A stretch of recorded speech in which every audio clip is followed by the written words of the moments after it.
Hello, everyone, and welcome to Into the Deep for December. We're excited to have you join us this evening. As you've probably figured out, I am not Sister Angela Marie. Although you might recognize the background, I am in her office. My name is Louisa Geetz, and I work with Sister Angela Marie in the Ministries and Outreach office in the area of lay formation. I'm new to the Archdiocese of Vancouver. I've been here just over 2 months. I'm originally from Alberta, but Vancouver has given me a warm welcome. So I'm very grateful to be here and excited to be hosting you guys this evening. Sister Angela Marie sends her apologies. She wishes she could be here, although she doesn't wish too hard because she is on her way to go vacation to visit her family in Italy for Christmas. So she's really excited about that. Please keep her in your prayers for her travel and for a blessed Christmas visit. But she's sorry that she couldn't be here this evening. It's my pleasure this evening to introduce our special guest speaker, Dr. Scott Hefelfinger. He's coming to us from Denver, Colorado, where he's assistant professor of theology at the Augustine Institute. And he's studied at the International Theological Institute in Austria and has a doctorate in moral theology from Notre Dame. This is special for me because I am a graduate from the Augustine Institute, and Scott was one of my professors. And when we had a class where he talked all about the virtues and how to live them out, and that class was very fruitful for me to really know how to practice my faith. And so I'm excited that he's able to share about the virtues with you all this evening. And looking forward to, he has a passion for helping lay Catholics to grow closer to Jesus and to really live out the faith in their daily life. And so I'm excited to hear him this evening, especially as we get close to celebrating Christmas, to really take away some practical ways to follow Jesus more closely. So without any more hesitation, it's my pleasure to welcome Dr. Scott Hefelfinger. Great. Well, thank you very much, Louisa. It's great to be here. It's great to be back with you in this virtual format. Welcome to those of you joining us from, all over the place, right? And as Louisa mentioned, I had the blessing of having her in class. And when she was in my class, one of the things that I had the students do was to put together a little presentation related to their interest and the direction they were hoping to go in serving the church. And so Louisa gave a great presentation. It was really well done. And one of the most memorable parts of it was that she talked about her family's farm and sheeps and cows, and how this relates to the pastoral. And so I wanted to start off with a slide with a sheep or a cow, just to return the favor and to call to mind some good memories. So firstly, thank you, Louisa, for the invitation. I'm really grateful to have this opportunity. Thank you to those of you joining us and watching. It's a Friday night. You probably have things you could be doing, and that you chose to spend this time doing this is great. And that you chose to spend this time with me, I'm just honored and really, really happy to be here. As Louisa mentioned, I do have a passion for working with lay Catholics, and if it's mostly because of my own the challenge that it really is, right, to live out our faith, to find ways to live it out ever more deeply, to let our lives be permeated by the gift of our faith. It's something that I feel as a challenge. And so I don't have a passion for this because I feel like I'm an expert, really, but rather because I feel like I'm an amateur. I'm just beginning, but I'm doing it out of love. The word amateur comes from that root meaning love. And so I love doing this, and really happy to have this chance to spend this time with you. As Lisa mentioned, I'm on the faculty here at the Augustine Institute in the Denver, Colorado area. And I teach in the areas of moral theology, the virtues, spiritual life. I teach on Christian marriage and family life. And this is one of the things that relates to the Advent season for me, because my family just loves Advent. I just love Advent. I love the expectation, the anticipation. And, we try, my wife and I, we try in our very imperfect ways to kind of share this excitement and this anticipation and this preparation with our children. We're blessed with 4 beautiful children, ranging from ages 11 to 9 months is our youngest. And, Advent is a season that we invest a lot in. And I love talking about Advent. So I'm delighted to be here and to have this chance to share some thoughts about Advent, and especially to help us together to prepare for Christ's coming. And here we are, just a week away. But it's never too late, right? And so I want to give some ideas of things we can do to prepare. And I want to set the background, and I want to relate this to virtue. So we've got a lot to do. We've got a lot to talk about, and I'm really looking forward to that. So the idea here, I'm going to put my slides up. The idea is basically that we have this task of preparing the stable, okay? Growing in holiness through the virtues. And the idea of preparing the stable obviously has to do with Christ's birth and this place where he was welcomed into our world. And we want to welcome Christ into our lives. And so we can also help with preparing the stable. Now, to kind of set all of this up, I want to kind of set the scene a little bit with a kind of prelude. Okay, so entering into the biblical scene just a little bit to get our minds wrapped around as best we can this mystery of Advent as it looks forward to the mystery of Christmas. And I don't know how many of you had the chance to perhaps go to Mass today, but today's reading at Mass, the Gospel, gets us really close to the heart of Advent. And in fact, I think the reading of today almost captures the season of Advent maybe better than any other reading. Okay, and it's this reading. I've got it right here from the beginning of the Gospel of Matthew, this remarkable genealogy that we get. And you probably are familiar with this, right? It starts off, the book of the genealogy of Jesus Christ, the son of David, the son of Abraham. Abraham was the father of Isaac, and Isaac the father of Jacob, and Jacob the father of Judah and his brothers, and Judah the father of Perez and Zerah by Tamar. And at this point, you're wondering, well, how long is he going to go on doing this? How far is he going to go in the genealogy? Because it goes on for verse after verse after verse. And those thoughts, right, of, wow, is he really going to do this? We think to ourselves when we hear this reading, right, okay, how long is this going to go, right? Will this come to an end? So this idea of waiting, we're waiting for the end of this genealogy, right? It's a long passage. It's a long reading.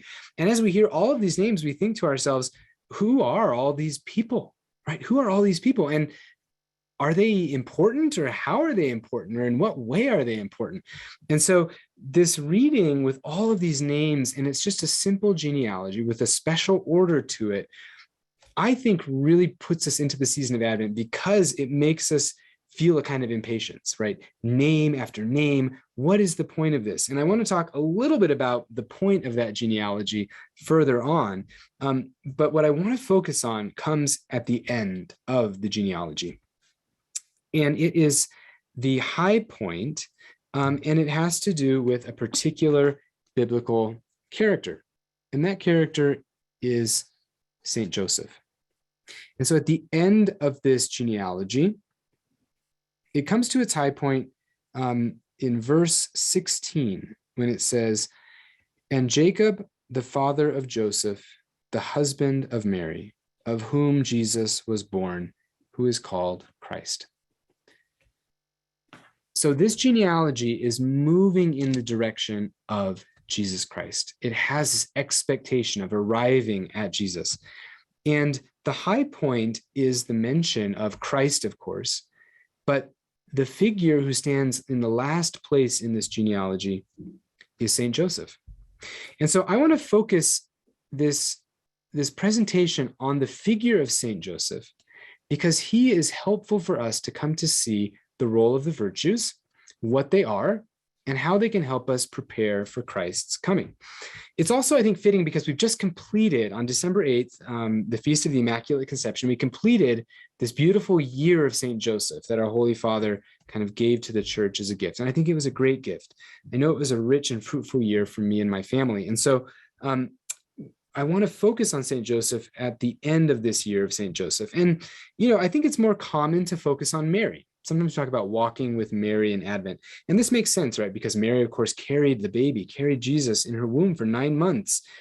She's resting in this mystery and nesting as women do when they're pregnant, right? To prepare her heart and her home for Jesus. But I want to approach this a little differently from St. Joseph's perspective. And, we might think that this is puzzling or odd because, as I said, we have this devotion to Mary. And in a lot of ways, we think of Mary as being much more active than St. Joseph, right? She receives the angel. She says yes, her great fiat, right? She heads off to visit her cousin Elizabeth and all these different things. And we wonder, where is St. Joseph? Is he just sort of in the background here? And also, right, St. Joseph is silent in the Gospels. And we think, wow, that must be an awkward traveling companion as Mary and Joseph are traveling together. Right. And so we think, okay, what is St. Joseph's place? But then again, he is the husband, right? He is Jesus's earthly father. And so he must be important. So I want to try to make our way towards St. Joseph. And I say make our way because we think of our Marian devotion. We think of the Annunciation and the birth of Christ. And this comes from St. Luke's gospel. And so I think we often think about the infancy narrative, the story of Jesus coming into the world through the eyes of St. Luke. And that's beautiful, right? And Mary is the main protagonist there. She does a lot of things. She's very active. But the genealogy that I just read comes from St. Matthew's gospel. And Matthew's account is quite different from Luke's account. We don't always take notice of these differences, though. And so I want to kind of bring a couple of points to our attention as a lead in to St. Joseph, to his virtues, and to talking about the virtues. So in St. Matthew's gospel, I have the passage up here. And what we see here is that we have some descriptions of St. Joseph. And I've kind of highlighted these. And what's important about this passage, right? The birth of Jesus took place in this way. And there are a lot of descriptions of St. Joseph. St. Joseph is very active. In fact, the only thing that Mary does, in contrast to these descriptions of St. Joseph, he's being a righteous man. He's unwilling to expose her. He planned to dismiss her quietly. When he had resolved to do this, right? You are to name him. When he awoke from his sleep, he did what the angel of the Lord commanded him. He took her as his wife. So these are many verbs, many actions that St. Joseph does. He is very active. And by way of contrast, Mary does really only one thing in this passage, and that is she gives birth. So that is very important, of course, but the action here is focused on St. Joseph. St. Joseph is front and center, you could say, in St. Matthew's account. And so what I want to draw from this focus on St. Joseph are 4 points of reflection for us. And this will kind of govern and structure my presentation here. So the first is to look at St. Joseph and his role and his agency, the actions that he took. The second point of reflection has to do with the virtues as human excellences.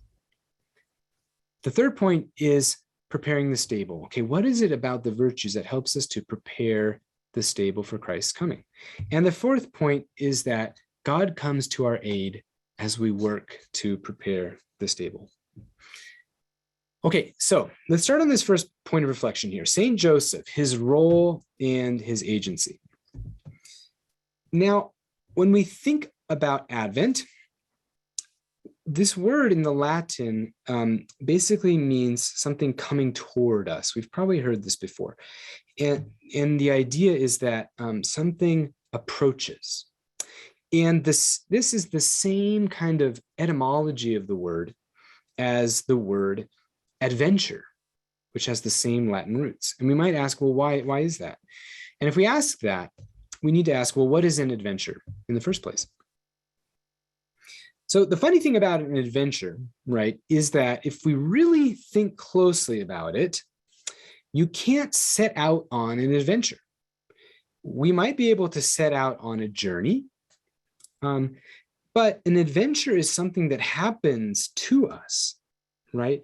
It's something that happens when something beyond us and unforeseen strikes us. An adventure doesn't come from within us, but it comes from outside of us.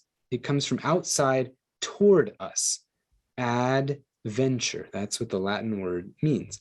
If you think of a story like The Hobbit, okay, this classic story by J.R.R. Tolkien, it begins with an unexpected party, and Bilbo ends up, having these dwarves come in, and they set off on this adventure together, and they face all manner of unexpected happenings. And so they didn't set off on an adventure. That's what happened to them when they journeyed. And if we relate this to the most unexpected happening ever, the greatest surprise in the history of the world, then this is the adventure of God's coming toward us and into the world in the incarnation. This is the surprising encounter that begins the truest and most radical form of adventure, which is living the Christian life.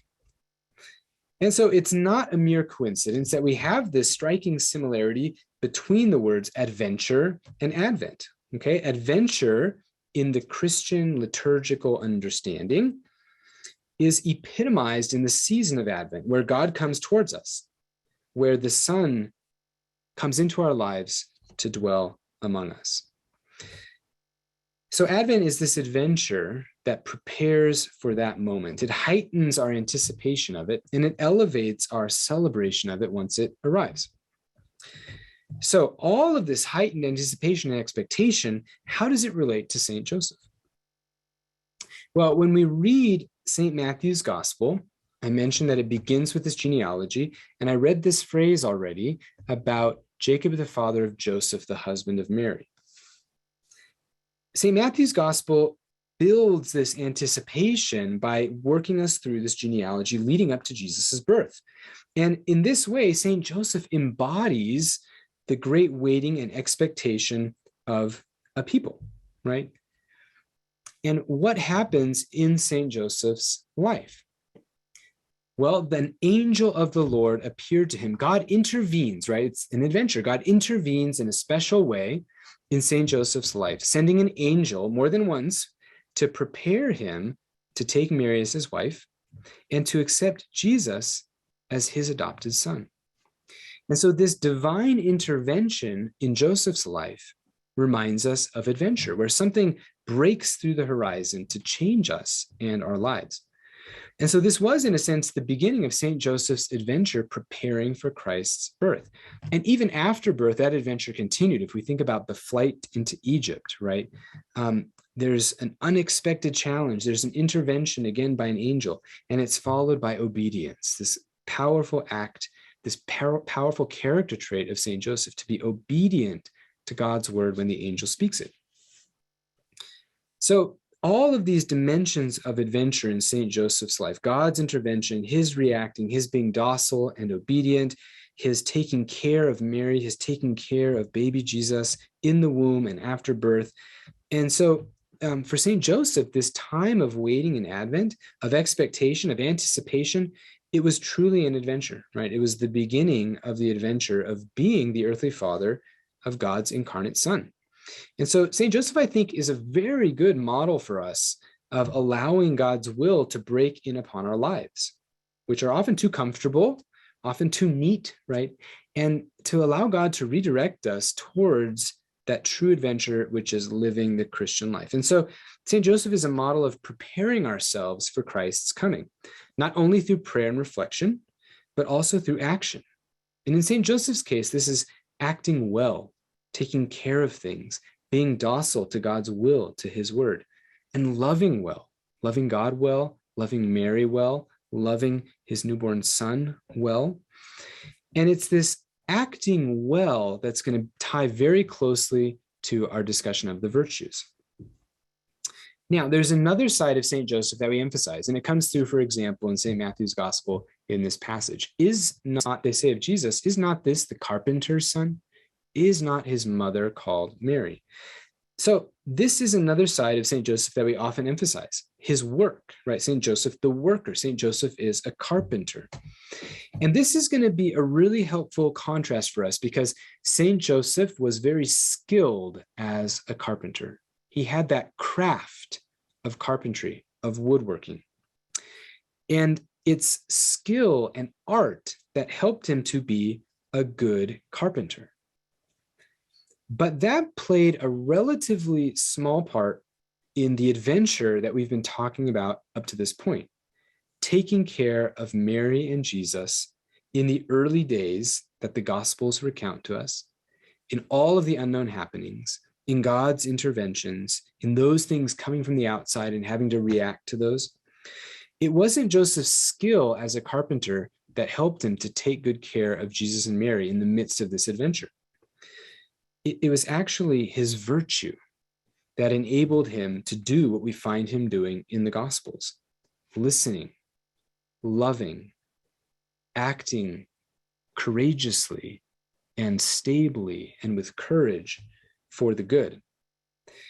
And so this contrast between skill on the one hand and virtue on the other hand is going to be important for us. And that leads us into the second point of reflection on the virtues, these human excellences. And the first point to make here is that skills and virtues have something in common.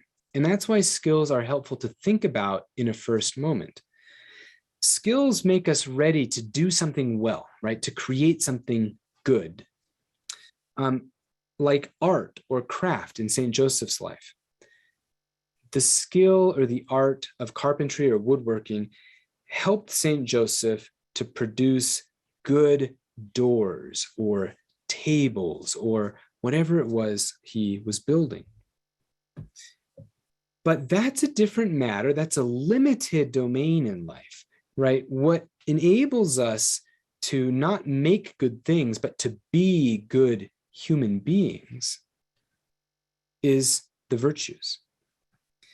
So it's not this one part of life, our work, our craft, our art, but rather it's life as a whole, what it means to be a human being. That is what virtue has to do with. So skill perfects us in a certain limited domain, but virtue perfects us as a human being in the whole of human life. And so thinking about St. Joseph and his skills on the one hand, but then even more so his virtues on the other hand, this is a helpful point of meditation for us as we think about what are the virtues. And so to begin to think about the virtues, I have a passage here from the Catechism that helps us to kind of get at what exactly the virtues are. Okay, and so here's what the Catechism says. A virtue is an habitual and firm disposition to do the good. It allows the person not only to perform good acts, but to give the best of himself. The virtuous person tends toward the good with all his sensory and spiritual powers. He pursues the good and chooses it in concrete actions. Okay, there's a lot here, and I want to focus on this first line. A virtue is an habitual and firm disposition to do the good. So as I was saying, we can be good at doing particular things, right? Studying, reading, making something, cooking, all of these domains, making music, right? Those are all arts or skills. But to do the good simply and to be a good human being, This has to do with the virtues. And another way that we can kind of make this clear is to think about if you have the skill of,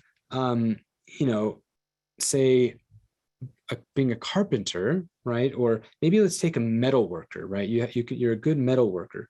And what do you do with this, right? That's a different question than how good you are at crafting something. So you might be able to craft a really good knife or sword, but if you do that for the wrong reason, that's not so good, right? And so that skill or that craft doesn't tell you what you do with it. What governs and guides what we do with all of the skills and crafts that we have, what governs that is the virtues. And so the virtues, again, help us to have a strong disposition to always do what is good, to put our deeds and our skills and all of our powers in the service of a good human life, and ultimately a holy human life in imitation of Christ. So what are some of these virtues? We have a kind of classic list that gets handed down to us in the church's tradition, and we have 7 kind of core virtues that we can talk about.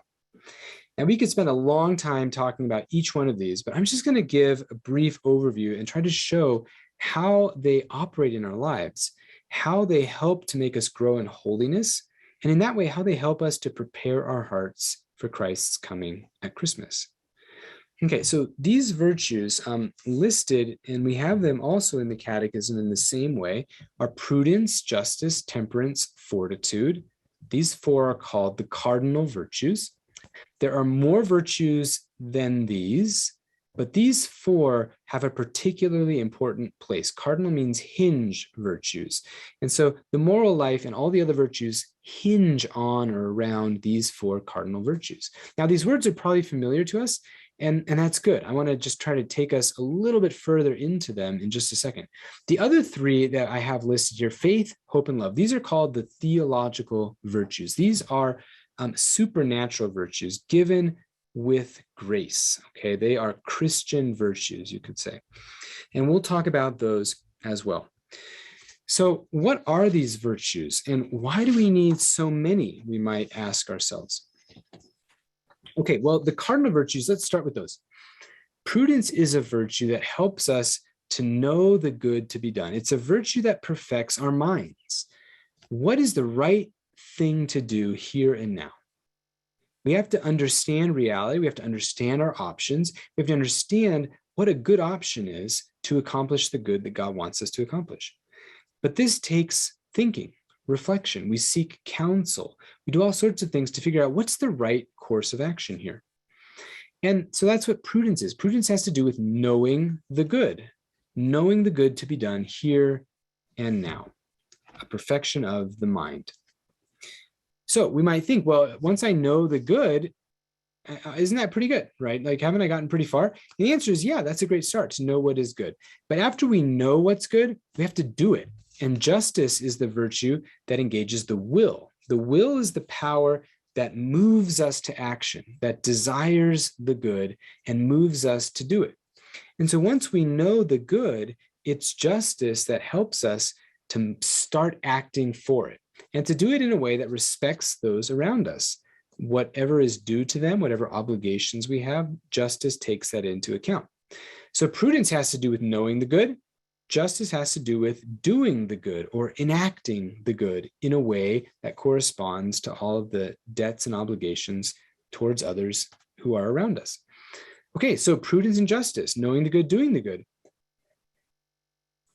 It's at this point that we think, okay, if we know the good and we do the good, what else is there? And yet we still have 2 cardinal virtues, temperance and fortitude. Well, there's more to it than just knowing the good and doing the good, because we have these things called emotions or the passions or these desires. And our desires need also to be rightly ordered. And so temperance helps to rightly order our desires with respect to those things that appeal to us, right? It helps to govern and moderate our appetites. Moderate just means have the appetites follow reason, right? So that they're ordered to the good. Fortitude has to do with when there's a challenge that stands in front of us. Fortitude is the virtue that allows us to overcome that obstacle. It prevents us from shrinking back because of something being difficult or fearful. And instead of avoiding doing the good because it might be hard or challenging or painful, fortitude enables us to go ahead and push through and accomplish the good anyway. So we have knowing the good, which has to do with our mind. That's prudence. Justice, which is doing the good, and that has to do with our will. And then temperance and fortitude that have to do with the appetites or the emotions that we have. I want to kind of give you an example of how these play out in real life. And I want to give it by showing how things can go wrong, how good action can get derailed. And I'm just going to use an example from my own life. When I was in high school, I played tennis, and we had this custom of always stopping by a store before going to our tennis match. The team, we'd stop by a store and we'd get our snacks so that we were, at full strength, ready for our tennis match. And I would always get one of these bottled frappuccinos and barbecue potato chips. Not the healthiest combination, but I wasn't thinking about that so much as a teenager. And so from this time, we had a great time together in the van, traveling to our tennis matches, and I'd be popping the barbecue potato chips. And so I've just had this kind of fond attachment to barbecue potato chips ever since then. So you're thinking, well, what does this have to do with the virtues? Well, imagine, right, if I go shopping now, fast forward to my current life at the age that I'm at, and I go to the grocery store and I'm shopping for my family, and I've got the list, right? I've got the list of groceries to get. I know that list has been carefully calibrated, right? Everything is written down there. That list has been measured against our family budget. It's all set. It's good. We're not going to overspend. We want to be faithful stewards of what the Lord has given us. And I'm committed to getting what we need and to getting out of there. So I'm in the store, got my list. I'm getting things from the left, from the right. I'm looking at my list, and I walk down, on the way to the fresh vegetables. I walk down the snack aisle, and there to the left are barbecue potato chips. And so I'm going with my cart, I just sort of walk by, it catches my eye, and I go past, and I back up, and it's kind of like, maybe I should get a bag of those. And I think, no, I've got the list, right? I know the good to be done, right? This is what I need to do. It's clear. It's so obvious. And so I think, no, I'm just going to keep going. Then I think, it's been a hard day. And the barbecue potato chips look really good. And, not only would they taste good and make me feel good, but when I get home, I will probably be a better husband and a better father because I'll be in a better mood after having this treat. In fact, the whole world will probably be better off because I get the barbecue potato chips. Right? And I'm doing better. Everyone profits from that. Now, so what do I do? And what's happened here? Well, we can know what is right and what we're supposed to do. It's really clear in this case. I even have the grocery list in front of me.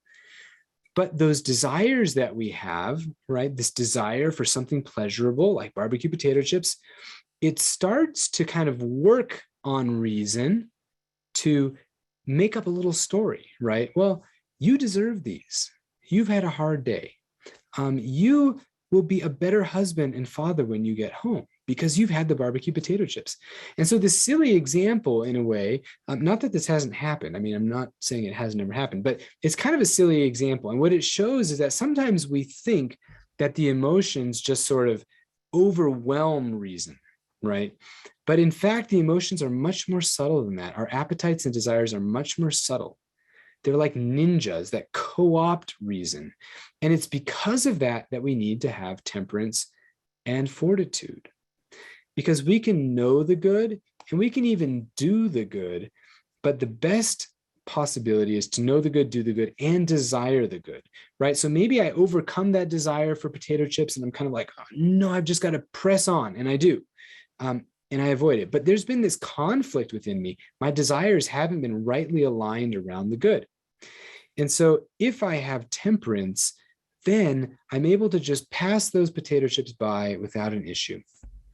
Okay, now the point of this is not that you can never enjoy a treat, okay? But the point is just to see how important it is that the emotions don't sort of derail reason, and how subtle they can be, and how much we need the virtues.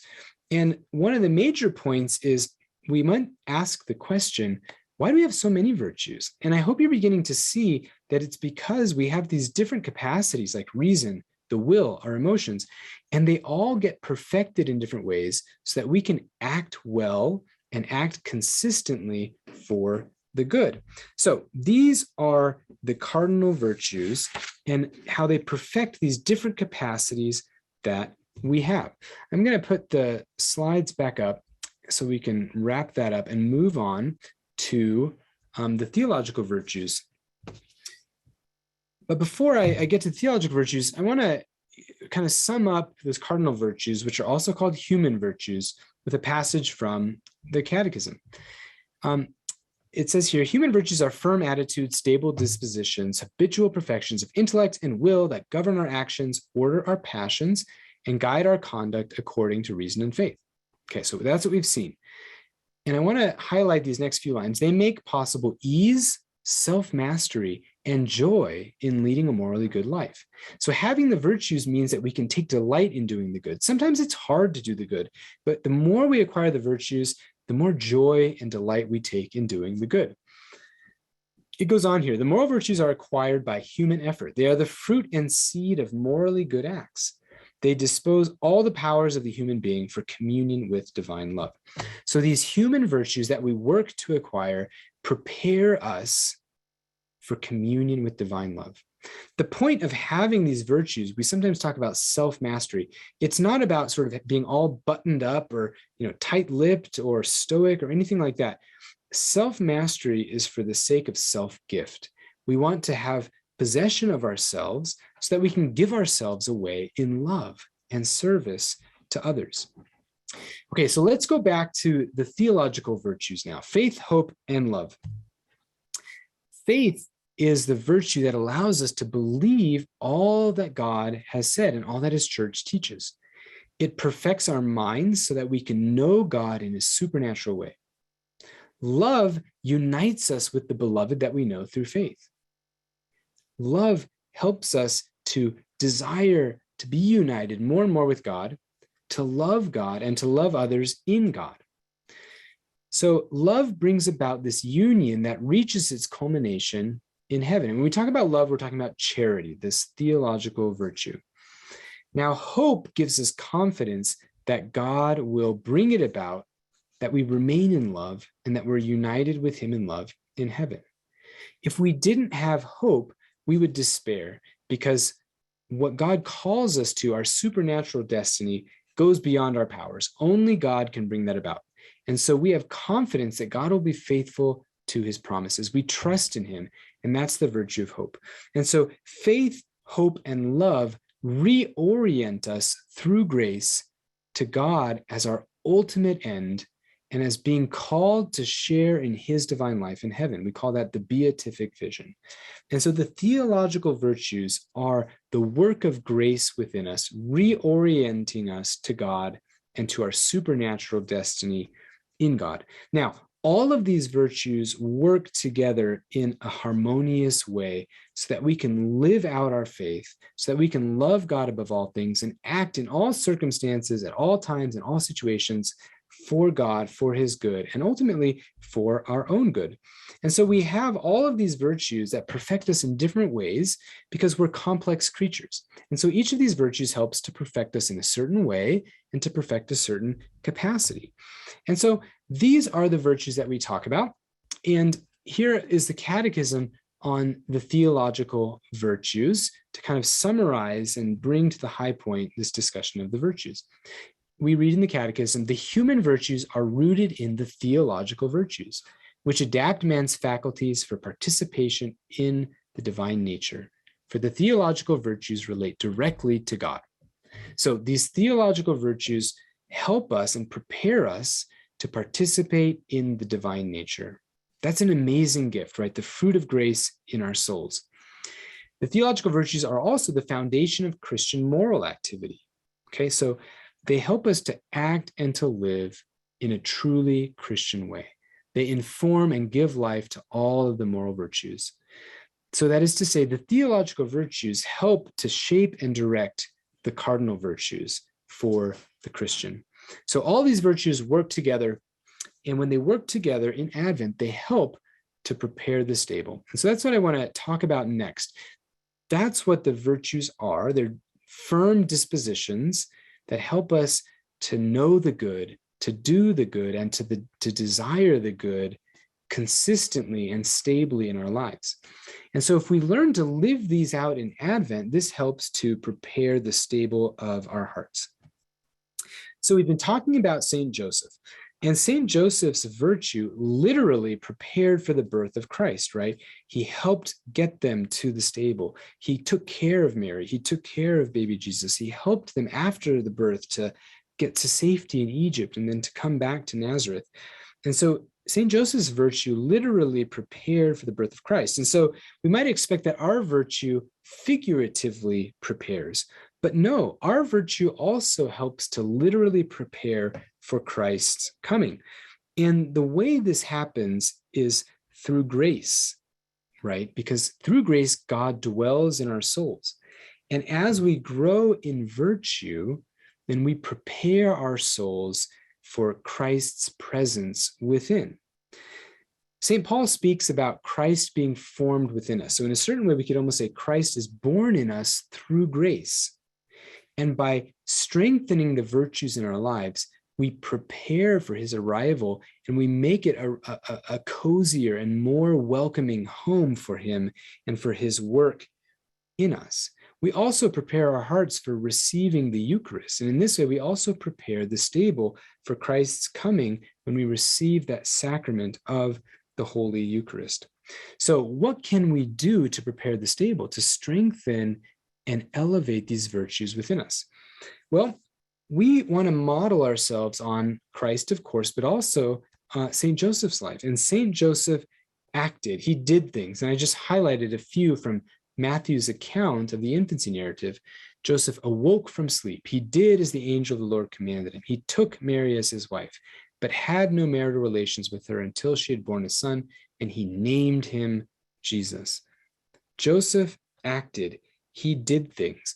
And this is important because virtue finds expression in actions, okay? Virtue wants to act for the good. It's not just something that we have within and we keep within us. No, virtue's perfection is to express itself in good actions. And so if we want to grow in virtue, we should also do and act in a certain way in this time of Advent. And so I want to give a few ideas of things we can do, 4 points for action in Advent that can help us to cultivate and strengthen the virtues. Okay, the first one is to remember our story, right? To remember that our story is the story of Christ's coming. All of that expectation and anticipation, that is ours as well, right? It prepares us for the joyous coming of Christ. That story leading up to Christ's coming is also a story of ups and downs in the Old Testament. It's a story of weakness and strength. And so that is our story as well. To bear in mind that in this story, we see ourselves. And so if we take the action of remembering the story, of paying attention to the readings at Mass, for example, we see that we share in some of the weaknesses and strengths of God's people, of the patriarchs, as they prepare for Christ's coming and as they wait for Christ's coming. And so when we see that, it helps to call to mind our strengths and our weaknesses. This ties into the second point for action, which is the examination of conscience. Here in this last week of Advent, I really recommend that we all try to make each day an examination of conscience, because as we remember the story and we see those weaknesses and strengths in God's people, we should begin to become aware of our own weaknesses and our own strengths. We give thanks for our strengths and blessings in an examination of conscience, but we also take stock of our weaknesses, those virtues and areas that we don't have as strong as we would like to and as God wants us to.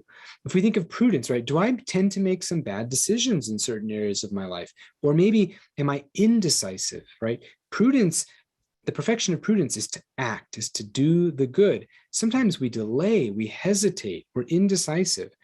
That's something that we can get better at, right? Or maybe we act too quickly and we call that being rash, And so we think about the virtue and how we might lack it, and we ask God to help us to grow in that. We think about justice, right? Are my words fair? Do I respect others? Am I honest and straightforward? We think about temperance. Do I indulge in luxurious things too much? Do I love my food too much? Do I desire it too much or drink? In fortitude, right? Do I shrink back before challenges? Do I really hesitate if something might be painful? Am I afraid of doing penance because it's hard? When we look over our lives in an examination of conscience, we can see the areas where our virtues still need to be strengthened. And Advent is a great time to take stock of where we are, and then at Christ's coming, to see that in his coming, God wants to strengthen those virtues in our life. And so once we take stock of those things in an examination of conscience, we can move on to another part of our action in Advent that can be really helpful. And that is to start with the small things, do the good in little things. Virtue wants to act, and action gives rise to strengthened virtue. And we're surrounded by little things at every moment of the day. We don't have to wait for, the big, really challenging things. The way we prepare for those is by being faithful in the little things, by striving to do all of the little things with excellence, right? To do them with prudence, in justice, with temperance, fortitude. And so if we focus on the little things in life that God calls us to, and if we try to do them virtuously and with excellence, then we begin to prepare ourselves to be faithful and virtuous in the big things. So if we focus on little things with great love, that helps to strengthen at each little moment of the day the virtues that God wants to grow in our hearts. The last thing is to live liturgically. So in this season of Advent, we want to, and in all seasons of the church year, but especially now, we live liturgically when we go to Mass, but how can we bring that into our homes? How can we bring that into our personal prayer? Maybe it's by having an Advent wreath at home, right? Maybe it's by doing some of these great traditions like a Jesse tree, where you work through salvation history in preparation for the coming of Christ. Maybe it's in singing some Advent songs at home. Maybe it's in making the season about the expectation rather than the consumerism that comes with buying all sorts of gifts. Whatever it is, we want to bring that liturgical rhythm, that liturgical expectation into our everyday lives. And that too helps us to prepare our hearts to grow in virtue, to welcome Christ when he comes at Christmas and beyond as well.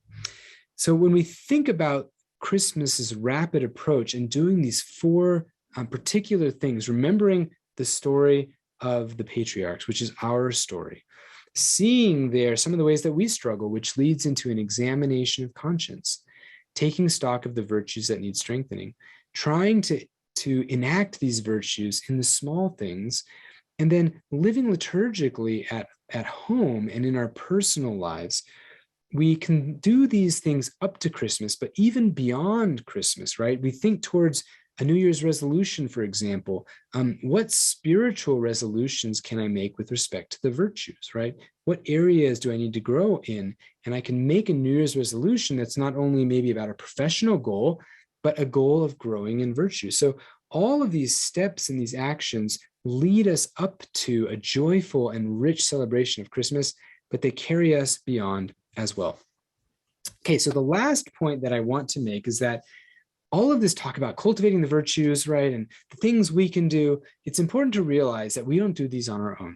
God comes to our aid, and he is the one who works in us. Remember, we started with this discussion of adventure. God enters the world, and he comes to our aid here and now, today. And this is a great thing, a great gift, because, of course, sin is a reality in our lives. And so we need God's grace. We need his forgiveness in the sacrament of confession, for example, and we need his strengthening of grace through confession and the Eucharist. And so to allow God to come to our aid, another fantastic thing to remember before Christmas is to try to get to confession. The sacrament of penance is one of the best ways that we can prepare the stable for Christ's arrival, clean out our soul, receive grace. That grace strengthens within us the virtues, especially those theological virtues. So the time of Advent is a beautiful time to go to confession, to prepare our hearts to receive Christ in the Eucharist, but to receive him also in a special way at Christmas. And when we keep in mind that God comes to our aid, we see that this work of growing in the virtues, it's not just something that we sort of bootstrap and do ourselves. Rather, it's a cooperative work with God. When we cultivate the virtues, we do our 100%. We invest fully in that. But of course, we have to keep in mind, and humility requires that we remain aware that it's also God's work in us, right? And it's amazing to think about this because God calls us to live with him forever in heaven. He calls us to be united with him. But when God calls, he doesn't just stand back and call, come to me, right?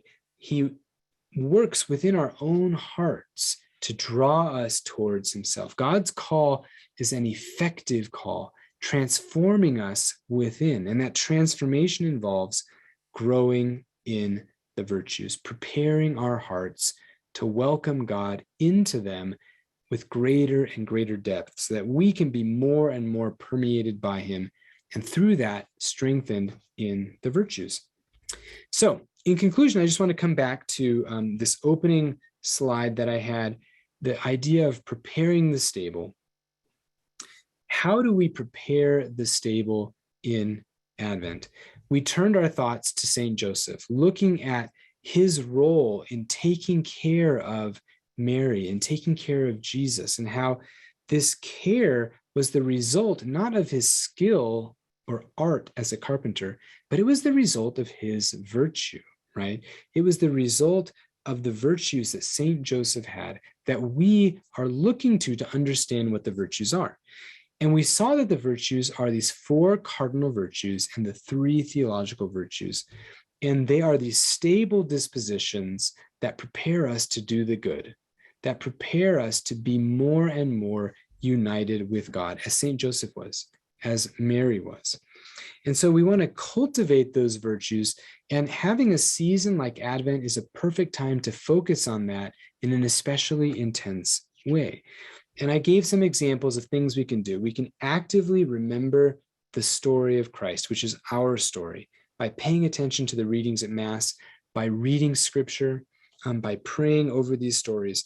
And as we remember that story and see how it relates to us, it leads us to an examination of conscience, because we see that the impatience of God's people, that the unfaithfulness of God's people, we share in that weakness. And so we examine our conscience each day, especially before Christ's coming at Christmas, to see what virtues do we need to strengthen. And the way to strengthen a virtue is to act it out, to do the positive thing that we often don't do, but to do it in little ways. And so to start small and to do the good in small things. And finally, to live liturgically, to bring all of that expectation that we hear in the readings at Mass, to bring that into our homes, into our personal lives, through some kind of tradition, through singing a song, through an image that we might put up, an artwork, right, that reminds us of the season. These are all ways of living liturgically to help strengthen within us our awareness of the story, to help strengthen within us our awareness of the virtues that we're trying to cultivate. But we try to cultivate these alongside God. God comes to our aid, and so he works in us to prepare that stable. And so these are just a few Advent thoughts that I am really happy to share with you. I hope that it's been fruitful for you, that we want to cultivate the virtues. This is God's work within us. Having mastery of ourselves is the way to be able to give ourselves wholeheartedly to others, to give ourselves wholeheartedly to God. And Advent is a perfect time for making sure that we continue to grow in the virtues so that we can love God more and more. So with that, I'll stop my presentation, and I think we're going to open it up for some questions, and I'd be happy to try to give some answers. Awesome. Thank you very much, Scott. And yeah, if you have questions, please type them in. You can use the question and answer feature and type in your questions, and we'll be able to spend a few minutes here chatting with Scott. Thank you for that. I really appreciated the example of being faithful in little things and not waiting for the giant ones. And then also a reminder that we are literally preparing for Christ because he comes to us. It's not, in the past. So that was very helpful. We have a question here. It says, does God grant theological virtues to us in varying degrees? If so, how do we get more of them? Yeah, this is a great question. So the thing about the theological virtues is that they're given to us at baptism, and they are God's gift to us. And when we say, does God give it in degrees, we have to think carefully about what we mean when we say that, because God doesn't sort of like hold part of himself back from us. When God gives us his gift of grace, he gives it completely. He does not hold anything back.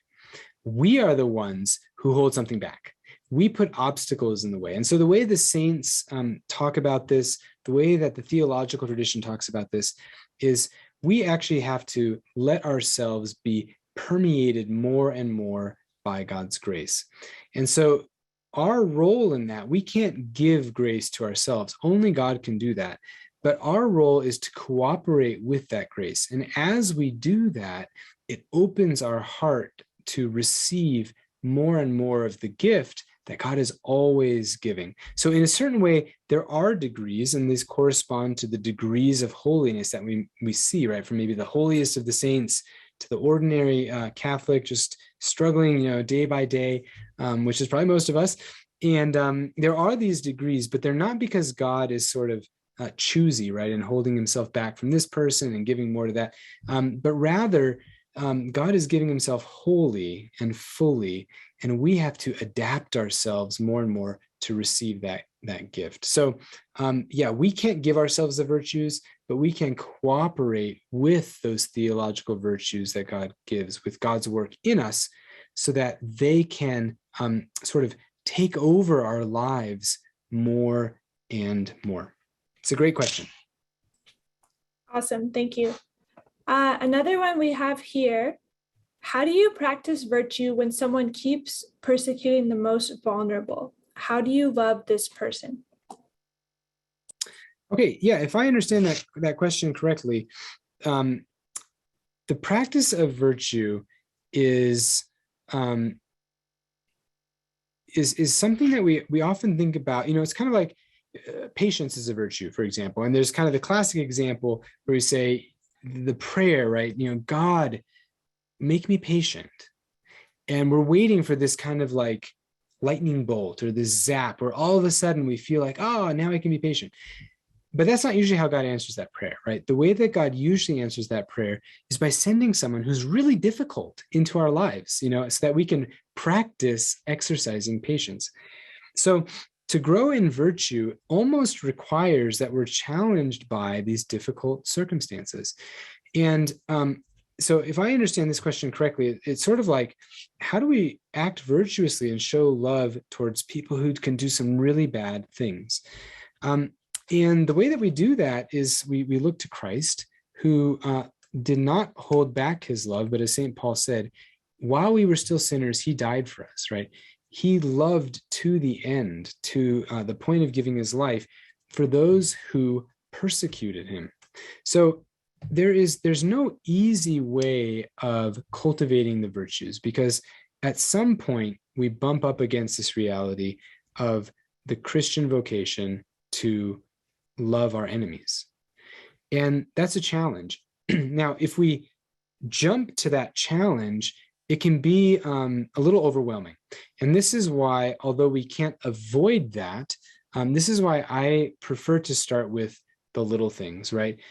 If I can't love my children at home, how am I going to love my enemy in, in the political realm, right? Or someone who might, persecute the most vulnerable. So that is really challenging. And I think the way to prepare ourselves to love as Christ loved in those most challenging situations is to just begin with the little things, is to begin with my children at home, is to begin with my wife, is to begin with my colleagues, is to begin with all of those little moments in the day. And if I can love well in those little situations, and if I can act virtuously in each little choice that I make, then it will become easier to love those who do bad things. And, just one last little comment. Loving those who do bad things doesn't mean having warm, fuzzy feelings for them. It means willing their good. And part of that good is correction. So there's nothing wrong with, disagreeing with someone who holds a wrong view and even correcting them in a charitable way if we have the opportunity. So we shouldn't think of love as just a warm, fuzzy feeling, but as truly willing the good of the other. And that good can include correction, right? So those are just a few comments. There's probably a lot more that could be said, but I hope that's a helpful beginning. Another question says, can two people do different actions opposing, even though the actions aren't the same actions, but both be right in prudence and justice? That's a good question. We'd probably have to think of some examples to kind of make that clearer. And,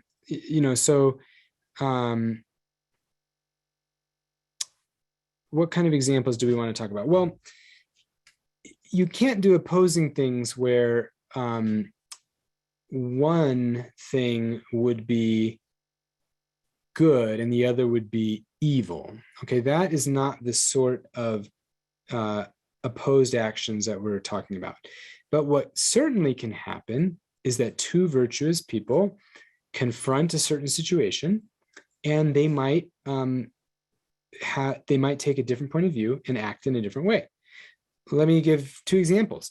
One is the easier one. The first one is, let's say you have two young women. They are raised in the faith. They are cultivating the virtues. They are receiving the sacraments so that God can work in them and through them. And at a certain point, they choose opposite paths. And by that, I mean, one chooses the religious life, the other chooses marriage. Now, both of those are goods. Both of them are virtuous, but they can go in very different directions. And that's perfectly compatible with the virtue. Okay, that's kind of the easy case. But there's another case that's a little harder in some ways, but it's really helpful for us to reflect on. And that's a case like this. There might be two virtuous people who encounter a certain situation, and they might disagree on the right way to approach this difficult situation. So I'm trying to think of a concrete example, but maybe I'll just put it in this way. We might even share a certain goal, say caring for the poorest of the poor. And we might both be virtuous, but I might say, well, that care should take a certain form, like by way of church ministries. And someone else might take the view, well, that care for the poor, I would emphasize rather the way that government or other local communities might help the poor. And we might just disagree about what the most effective way to do that is. That doesn't mean that one person is vicious and the other virtuous, but what it reminds us is the fact that's very important nowadays, especially to remember, there's a saying, and it's good men can disagree. You could also say good women can disagree. And it's really important to keep that in mind, that we don't sort of demonize our enemies. Now, there are some things that are not right to be done. And I'm not trying to say anything goes, but the point is that good people can disagree, and it doesn't kind of conflict with their virtue. There are just some things where there's not one definitive, clear answer, and there might be different approaches, and different people might prefer those approaches or have a reason to count for why they would take those different approaches. So yes, you could take opposite courses of action in a certain sense, both compatible with virtue. Awesome, thank you. There seem to be a few questions in here about sort of the idea of persevering in virtue, or when virtue is difficult. So the example you gave of the person that's hard to love, like maybe if you can speak into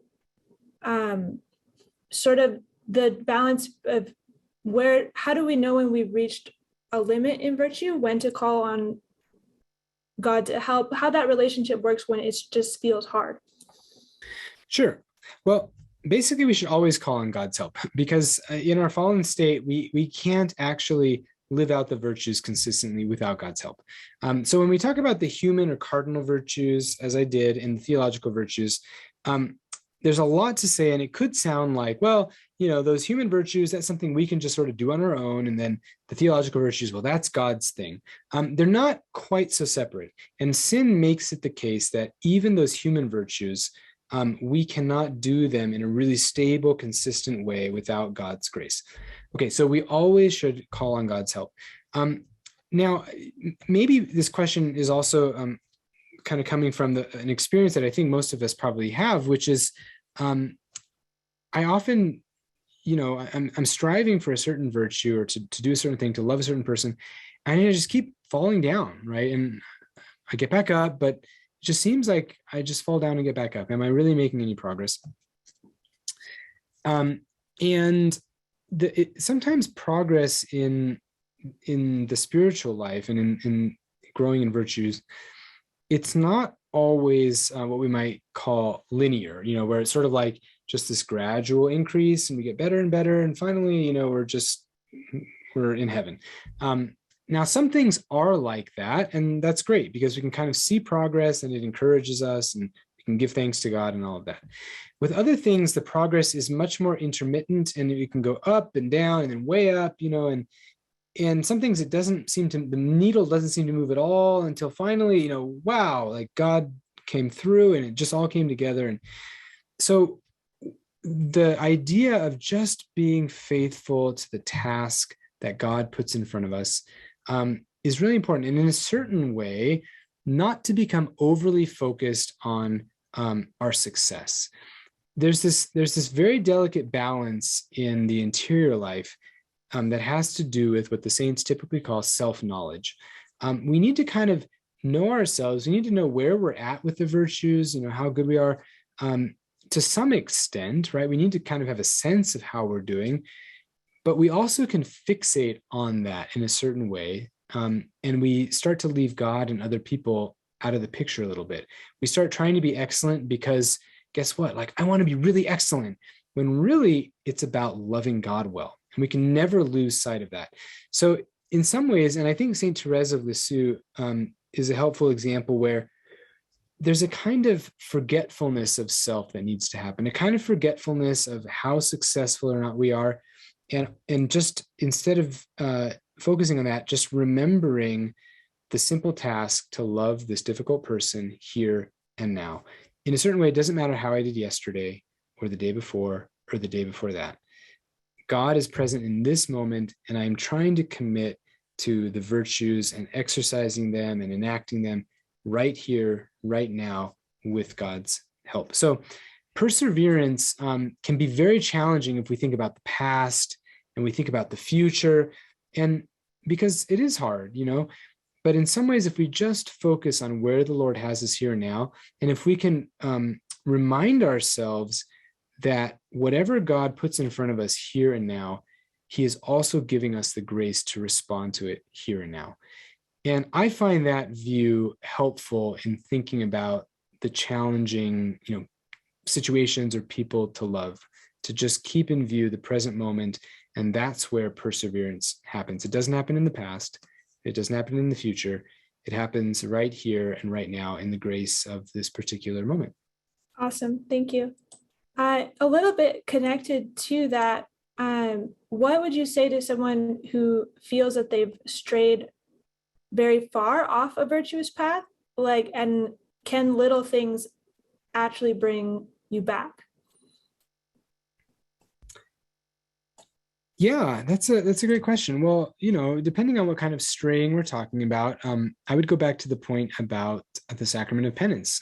Confession is helpful in so many ways because first of all, it involves this examination of conscience, which is just kind of a realistic take on where we are with things, Second of all, actually externalizing what we've done wrong brings us face to face with it in a way that helps us to overcome that.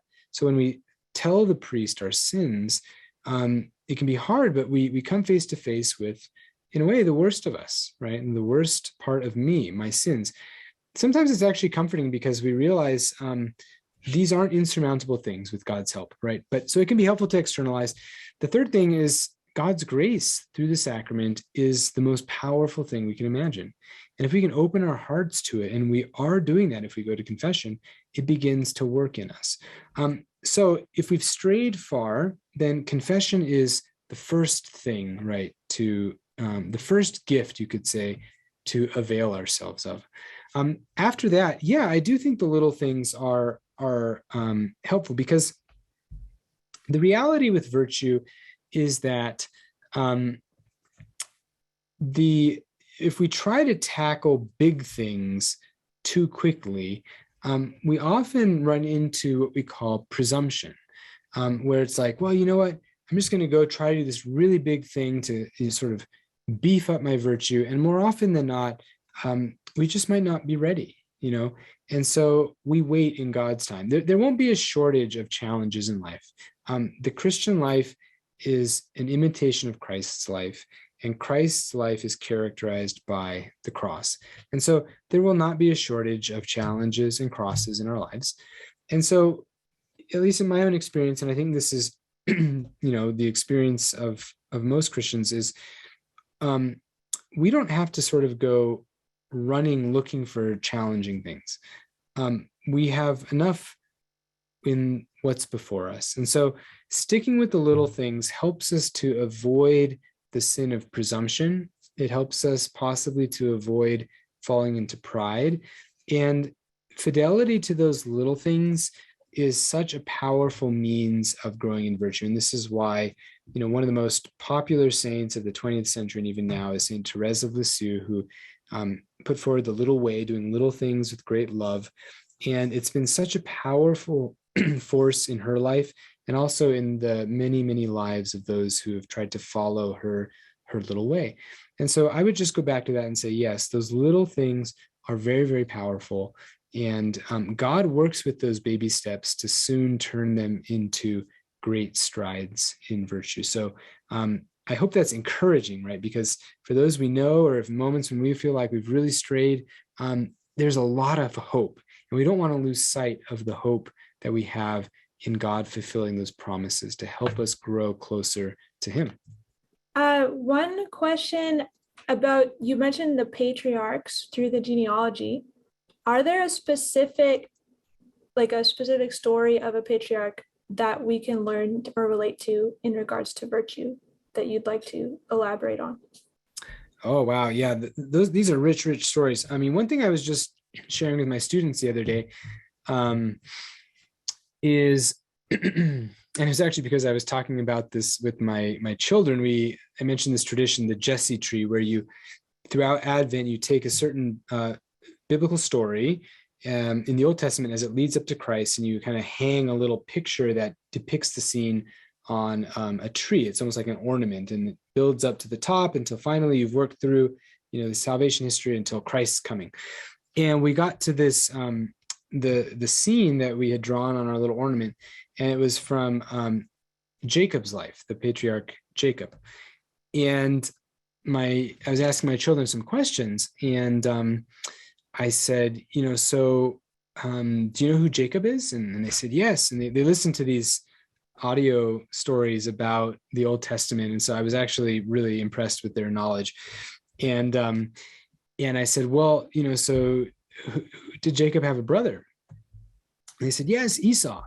And I said, okay, great. Well, did they get along well together? And they're like, no, they didn't. I said, well, why not? And they said, well, because Jacob stole the blessing. And I said, really? He stole the blessing? Well, how did their struggle, how did that happen? Was that the first time that, they struggled together? And my second oldest my youngest couldn't answer this, and my second oldest said, no, it was much earlier. It started already in the womb. And that's exactly right. In the biblical account, it says that Jacob and Esau struggled in the womb. And I said, so what happened when they were born? And who's the older brother? And they said, well, Esau was born first and Jacob second. And I said, yes, but do you remember Jacob was born grasping at Esau's heel? That's what the account tells us. Okay, now you're thinking like, wow, what's all this background got to do with anything? Well, so this is the story. Jacob gets his name from grasping. He tries to take things rather than receive them. And it starts already in the womb with the wrestling, grasping at Esau's foot. He grasps for the blessing.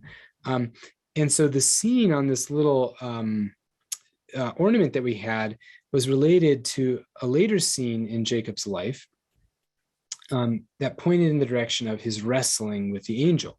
So the patriarch Jacob has this monumental wrestling match at night, right before he's about to be reunited with his brother Esau. And this wrestling match also involves grasping, right? Because that's what wrestling does. And it's a fascinating account where, as it should be with wrestling, it's not always clear who's doing what. I mean, wrestling is like, you're tangled up with another, you're struggling. And it's not even clear who wins in this account, because it sort of seems like Jacob wins. But Jacob asks for a blessing from, we now often say, the angel. He asks for a blessing, and that's something you would ask of a superior. So if Jacob wins, why is he asking a blessing from a superior? And before he gives the blessing, the angel says, what is your name? And if we think about it, the last time Jacob was asked who he was his father Isaac. And his response is that he is Esau. He lies. Jacob is a liar. He is a grasping one. He is clever and shrewd. And these are all ways of his getting what he wants. But in this wrestling scene, Jacob is asked who he is. And for the first time, he's able to respond with honesty. And he says, I am Jacob, which is basically a confession of his nature as the grasping one. I am the one who takes and doesn't receive. And so this whole story of Jacob reminds us that we have to be able to confess our weaknesses, who we truly are in our imperfect state, in order to receive God's blessing, in order to grow in virtue. And it's only after this point that Jacob can really grow into his role as a patriarch. And for us, it's only after the point of examining our consciences, of seeing who we really are, of asking for God's help and for his blessing, that we also can grow in virtue.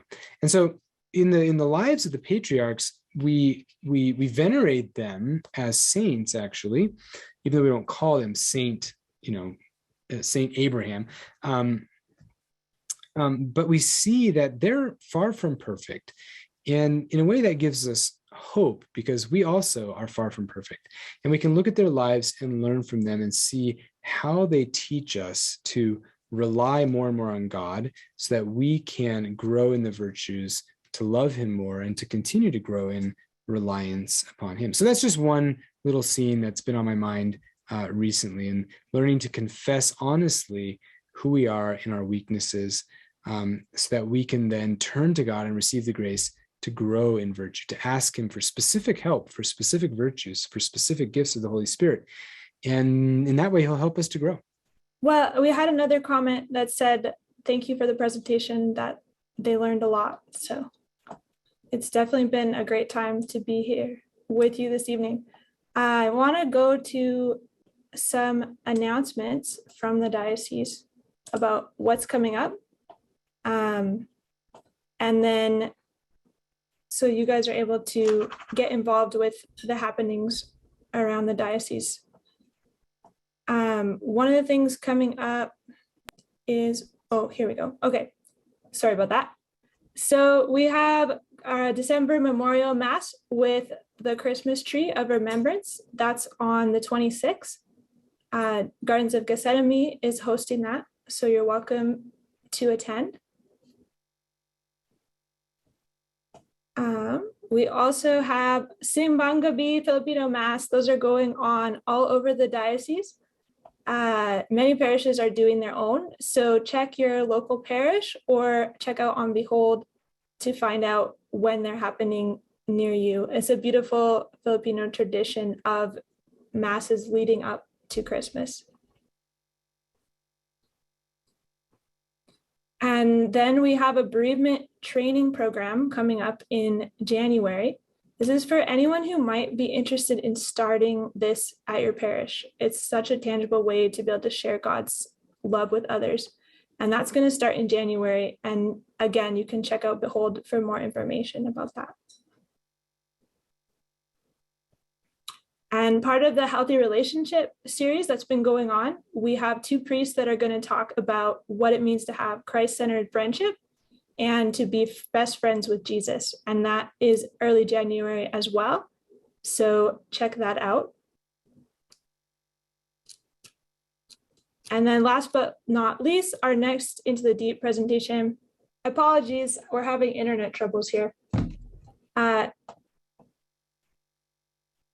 Thank you again, Scott, and we wish you all a blessed Christmas, and especially from Sister Angela Marie and all of us here in the Diocese and the Ministries and Outreach Office. Thank you all for joining. Thank you for having me. This is wonderful. No problem. Have a great evening, everyone. Have a blessed Advent and Merry Christmas. Thank you.